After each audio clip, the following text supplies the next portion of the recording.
그런데 이제 지금 어쨌든 우리가 흔히 극우의 광장이라고 표현하는 태극기와 미국 성조기와 뭐 이스라엘 국기도 있더라고요. 이런 현상들 기독교로 포장돼 있단 말이죠. 근데 대다수 기독교인들이 과연 이게 동조하는가, 동의하는가, 이것에 대해서는 그 용기 있게 말하시는 분들은 좀 찾아보기 어려운 것 같아요. 그게 아마 한국 교회 내에서 극우 기독교가 아마 과잉 대표되어서 그런 것 같아요.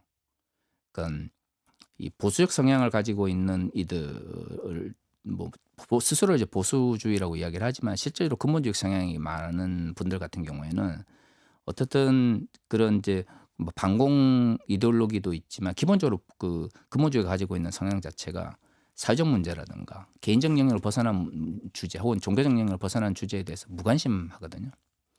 근데 이제 이게 사회가 건강하면 뭐 그냥 자기들끼리 모여서 조그마한 집단을 이루는 방식으로 나가면 되는데 사회가 혼란에 빠지거나 뭐 독재가 생기거나 뭐 이런 식으로 가면 사회적인 어떤 불이나 불법을 그냥 신앙의 이름으로 정당화하는 쪽으로 변질되게 돼요. 근데 이제 이게 그 우리나라 같은 경우에는 굉장히 이제 그 이중적 측면이 있는 거죠. 이게 그래서 한편으로는 뭐 기독교인들은 사회 문제에 대해서 관심을 가질 필요가 없어라고 이야기를 하지만 실질적으로는 사회적 문제에 있어서 자신들이 받아들일 수 없는 사회적 문제, 예를 들어 난민 문제라든가 사회적 다양성의 문제라든가 민주적 다양성의 문제와 이제 딱 직면을 하게 되면 굉장히 또 적극적으로 반대 목소리를 내게 되는 어떻게 보면 모순적인 현상들이 한국의 이 21세기 기독교 극우 세력들에게 나타나는 거라고 볼 수가 있는 것이죠. 예. 문제는 이제 이 상황에서 그리스도인 개개인들이 고민이 깊어진다는 거예요. 평상시에 이 사회가 안정되어 있을 때 우리에게 좋은 어떤 은혜의 말씀을 전해 주시던 목사님이 이 갈등 사회에서 근본주의적이고 극우적인 목소리를 내시는 걸 보면서 '나는 어떻게 생각하고 판단해야 될까?' 혼동을 겪는 분들이 적지 않거든요. 이렇게 뭐 계엄, 내란, 불법 종교수가 명확한 이런 어떤 이 사안을 바라보면서 기독교인은 어떤 자세를 가져야 하는가, 좀 조언이 필요할 것 같습니다. 일단은 한국의 신앙 교회 문화가 좀 바뀌어야 되는 게 어 어떤 20 세기의 한국 교회는 굉장히 이제 한국의 역사의 굴곡진 상황 속에서 성장을 했기 때문에 일단 목회자 중심 혹은 종교 지도자 중심의 이제 종교적 위계 구조를 굉장히 중요하게 생각하는 문화인 거죠. 그래서 뭐 담임 목사나 종교 지도자한테 반대하는 것이 마치 하나님께 반대하거나 예수님 말씀을 거절하거나 반대하는 것처럼 여겨지는 왜곡된 인식이 굉장히 강합니다. 더구나 어 오랜 그 일제 제국주의와 군사 문화로 인해서 한국 사회는 권위주의가 굉장히 폭넓게 퍼져 있어요. 그렇기 때문에 특히 이제 그게 종교와 결합해서 종교적 권위에 반대하는 것이 굉장히 익숙지가 않습니다. 문제는 그렇다고 해서 그러면 한국의 그 뭐 70-80 년대 성장해서 지금 한국에 줄을 이루고 있는 기독교 근본주의자들이 올바른 역사 의식이라든가 아니면 앞에서 말씀드린 정치 신학에 기반한 기독교 정치 윤리를 가지고 있느냐, 그렇지 못한 거죠. 오히려 기독교 근본주의라고 하는 왜곡된 신앙에 반공주의가 결합된 형태로 사회를 바라보면서 또 앞으로는 종교 분리를 외치면서 실제는 결탁하면서 이익을 누려왔기 때문에 왜곡된 정치 의식을 가진 상태에서 그거를 신앙으로 정당화하는 경우가 굉장히 많습니다. 문제는 그러한 어떤 종교 지도자들의 가치나 교회의 가르침에 대해서 문제가 있으면 문제가 있다라고 이야기를 하거나 아니면 적어도 "저는 그렇게 생각하지 않습니다."라고 말을 할 수 있는 교회 문화여야 되는데 종교적 위계 구조라고 하는 게 지금까지 한국 교회가 그걸 용납하지 않거든요. 무조건 위에서 말하면 예. 따라가는 게 하나님이 기뻐하시는 일이라고 가르쳤단 말이에요.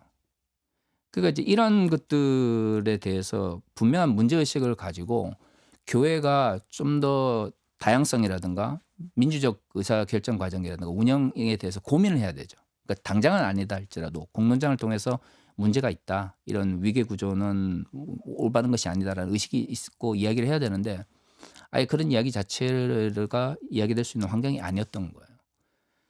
그래서 뭐 전무는 아니지만 먼저 이런 한국의 교회가 위기적이다. 특히 종교적 위기 구조 위에서 형성되어 있다. 그리고 교회 운영이라든가 문화라고 하는 게 성경의 가치를 따라가기보다는 군국주의나 군사 문화가 기독교 근본주의와 결합된 형태, 왜곡된 형태의 의식들이 교회를 지배하고 있다는 걸 먼저 인정을 해야 돼요. 장애 문제를 해결할 때도 가장 중요한 것은 뭐냐면 지금 현재 우리 앞에 있는 문제를 인정을 해야 그 다음 단계 그럼 이 문제를 해결하기 위해서 어떻게 할 건가 나온단 말이에요. 이런 기독교 근본주의 문제도 마찬가지입니다. 어떻게 해결할 건가는 좀 더 우리가 다양한 방법론이 필요하지만 먼저 한국 교회가 이런 기독교 근본주의의 문제를 가지고 있고 이것은 군국주의나 군사 문화에 의해서 종교적 위계라든가 굉장히 좋지 못한 군사 문화의 영향을 받아서 왜곡되어 있다는 걸 인정을 해야 그 다음 단계로 그러면 이제 이걸 어떻게 할 것인가를 예. 할 수 있거든요. 그런 면에서는 조금 더 지금 한국 교회의 문제를 이야기하고 문제가 있다라고 말할 수 있는 문화를 만들어가는 게 일단 가장 중요한 것 같아요. 예. 무슨 말씀인지는 알겠는데 이런 생각도 들어요. 한국 교회가 위계적인 어떤 문화가 강하다고 하지만 지금 광장에서 극우 집회를 주도하는 분은 기독교로 표방하고 있고 목사로 불린단 말이죠. 그런데 이분은 이제 주요 교단들에서 좀 그 주의해야 한다, 경계해야 한다라는 결의도 내려졌고 또 원래 속해 있던 교단에서는 제명됐기 때문에 목사가 아니다라고 말씀하시는 분들도 있고요. 소수잖아요. 근데 한국 교회 전체가 이런 현상에 대해서 제대로 대응하지 못하는 이유는 뭔가? 이게 이제 외형적으로 예. 나타나는 이들이 소수인 거예요. 문제는 이제 그 예. 소수를 긍정적으로 바라보거나 아니면 이제 이들의 문제를 이제 침묵함으로써 동의하는 이들이 우리가 생각하는 것보다 많기 때문에 이런 문제가 생기는 거죠. 왜냐하면 아무리 광장에서 그들이 소수로 목소리를 낸다 할지라도 그들이 활동을 하려면 돈이 필요하고 사람을 동원하려고 하면 다양한 조직이 필요한데 네. 솔직히 기독교 극우들만의 뭐 목소리나 힘이나 뭐 자본만으로는 이게 가능하지 않거든요. 그런데 한국의 뭐 근본주의라고 불리는 교회들 중에 어떻든 뭐 대형 교회들이 많습니다. 근데 이들이 외형적으로는 그렇게 이야기를 하면서 실질적으로 지원을 하는 경우도 많고요. 이러한 문제들이 함께 다루어져야 되는 것이죠. 그러니까 단순히 정강원 한 명, 예를 들어 뭐 정강원 한 명을 감옥에 보내거나 뭐 어떤 법적 처벌을 하면 이 문제가 해결되어지느냐, 저는 그렇게 보지 않거든요. 또 다른 형태의 누군가가 나타날 거예요. 그러니까 근본적으로는 이런 대형 교회들이 가지고 있는 문제들에 대한 를 분명히 이제 바로 인식할 수 있는 의식을 가져야 되고 문제를 인식함에 있어서 특정한 사람들의 문제가 아니다. 예, 보수적이라고 부르면서 근본주의 성향을 가지고 있는 이들이 굉장히 많은 부분 뭐 이런 문제들을 공유하고 있다라는 생각을 가져야 그래야 이제 정강훈이라든가 이런 특정한 태극기 부대만의 문제가 아니라 그러면 이들을 지원하는 한국 교회의 다른 교단적 차원에서의 문제라든가 대형 교회 문제라든가 이런 것들을 이제 짚어 나갈 수가 있는 것이죠. 예. 지금 우리 사회 전체가 혼란을 겪고 있지만 이제 12.3 내란 사태는 민주적 절차에 따라서 시간이 지나면 정리가 되겠죠. 근데 네, 이제 한국 교회가 문제가 아니겠습니까? 네. 기독교 근본주의를 한국 교회가 극복하려면 그럼 앞으로 어떻게 해야 될까? 좀 짚어봤으면 합니다. 뭐 교회 내부의 문제도 필요하고요. 예. 일단 교회가 어떤 이런 사회적 문제라든가 역사의 문제를 어떻게 이제 받아들이고 이해할 것인가에 대해서 좀 더 공개적으로 논의를 해야 됩니다. 그러니까 특정한 종교 지도자들의 목소리 듣고 따라가는 방식으로 하기 때문에 지금 문제가 생기는 것인데 예를 들어 공적 영역에서 예. 혹은 정치 영역에서 그리스도인들이 이제 사회적 실천을 하려고 할 때 기준이 뭐냐라고 물어보면 아무도 이야기를 못 하고 있어요. 정치 신학에 대한 이해도 없고 기독교 정치 윤리에 대한 관심이 없으니까 그냥 자기들이 주장하는 바가 곧 하나님 뜻이라고 이야기를 하는 것이죠. 그러니까 이런 문제들부터 그러면 과연 신학적 측면에서나 아니면 뭐 교단적 차원에서 그리스도인의 사회적 활동이라든가 정치적 활동에 대해서 어떻게 뭐 이해할 건가라는 기준을 정하기 위한 노력들이 먼저 일어나야 되는 거고요. 예. 이제 그것과 함께 이제 일어나야 하는 것이 뭐냐면 일단 침묵하고 있는 소수들 역시도 언제라도 이런 극단적인 어떤 경우에 쉽게 동원될 수 있다는 생각을 해야 되는 거죠.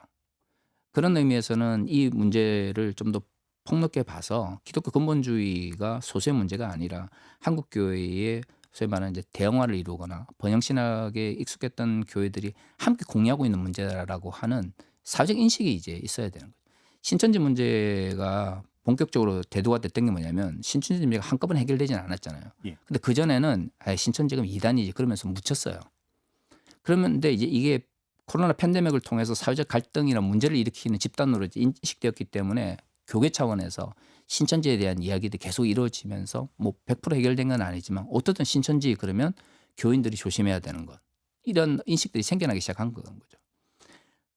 한꺼번에 모든 문제를 해결할 수는 없지만 기독교 근본주의나 정경과 같은 극단적인 기독교 세계적 문제도 일단 교회 차원에서 혹은 교단 차원에서 아니면 이제 한국 사회 전반적인 차원에서 문제가 있다라는 것을 계속 이야기를 하면서 이것에 대한 문제점들을 지적하고 이런 사람들과 관계를 끊거나 아니면 말씀하신 것처럼 뭐 명확하게 이들과 거리를 두기를 할 수 있도록 계속해서 이제 공론을 만들어가는 과정이 필요한 거죠. 그게 예. 돼야 구체적인 방법들이 나올 수가 있어요. 예. 문제의식이 없으면 답을 찾을 수가 없는 거죠.